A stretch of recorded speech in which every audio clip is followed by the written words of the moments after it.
Good morning students.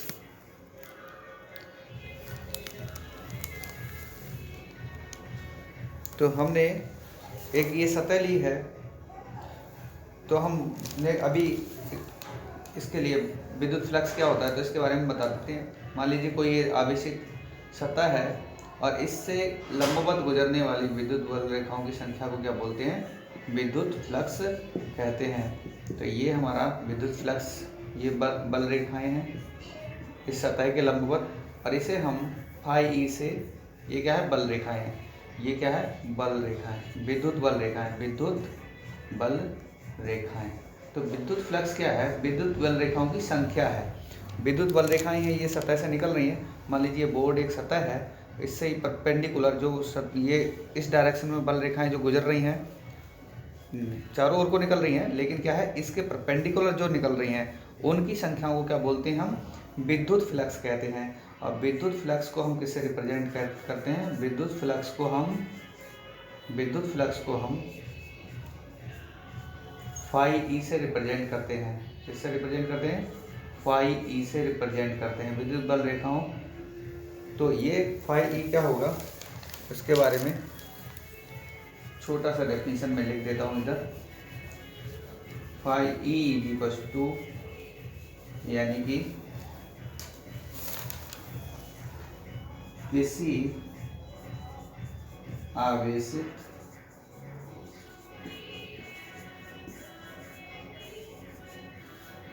पिंड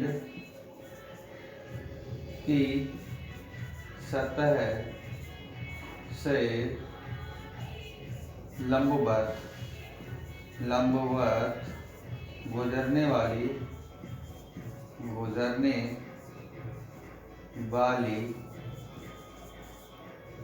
विद्युत बल रेखाओं की संख्या को विद्युत बल रेखाओं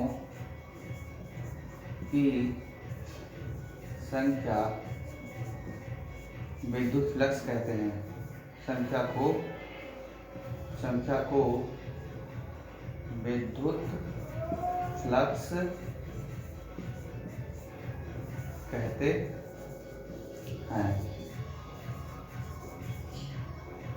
विद्युत फ्लक्स कहते हैं। इसे हम फाई ई से निरूपित करते हैं। इसे फाई ई से प्रदर्शित करते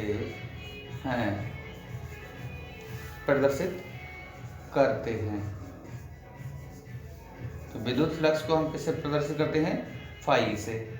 और ये विद्युत बल रेखाओं की संख्या है जो पृष्ठ से लंबवत गुजरती है। मान लीजिए यहाँ पर हमने स्मॉल सरफेस ले रखा है, पृष्ठ ले रखा है, जिसका स्मॉल एरिया है ds, और इससे इसकी क्षेत्र की दिशा जो है, विद्युत क्षेत्र की दिशा E है इस डायरेक्शन में। और इस पे जब लंब हमने ड्रॉ किया तो ये लंब क्या है? लंब के साथ में ये क्षेत्रफल की दिशा थीटा कोण बनाती है, तब ये n है। तब n क्या है? ये इसके परपेंडिकुलर है इस टाइप से। तब इसके घटकों में वियोजित करने पर ये जो घटक होगा ये होगा हमारा e sin थीटा, और ये होगा हमारा, क्योंकि ये आधार का काम करेगा और ये कर्ण का काम करेगा। ये आधार का काम करेगा इधर के लिए, ये जो लंब है वो इस टाइप से है, तो ये जो आधार का इस डायरेक्शन में हमारा cos थीटा का होगा, आधार होगा।